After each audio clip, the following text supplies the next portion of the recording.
Hi everybody, welcome to Refined. I'm Guard Swanson. Well, calling all Disney fans. There's a new exhibit at MoPOP in Seattle that will have you geeking out.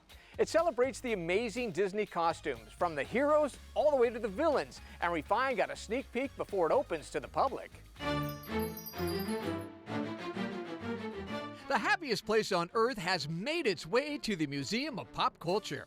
Pulled straight from the Walt Disney Archives, Heroes and Villains, the Art of the Disney Costume, showcases memorable and iconic styles that will make you feel like a kid again.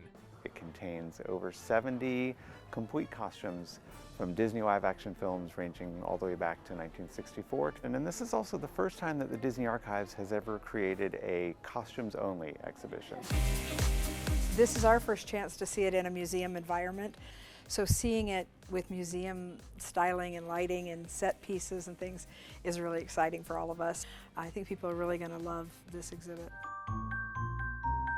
There's 55 years of film history in one room, from Julie Andrews' debut as the original Mary Poppins to Johnny Depp's adventure as Jack Sparrow.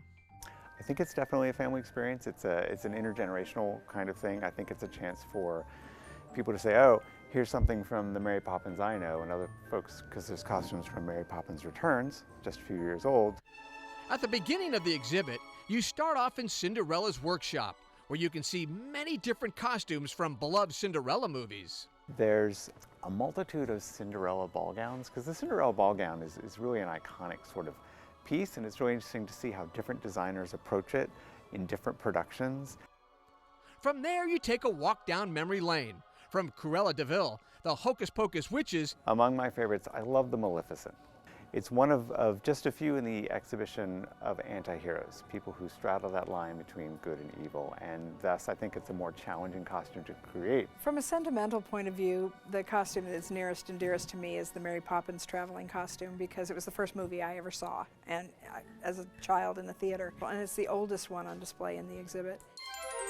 Each costume features stories from the costume designers.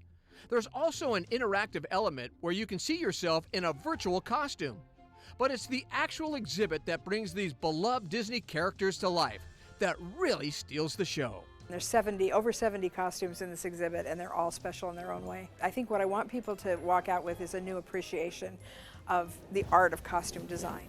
I think if people can walk out of here with an appreciation for what goes into the costumes and why, I think they'll have a whole new appreciation when they watch them on screen. By the way, Heroes and Villains, the Art of the Disney Costume, opens to the public on June 5th.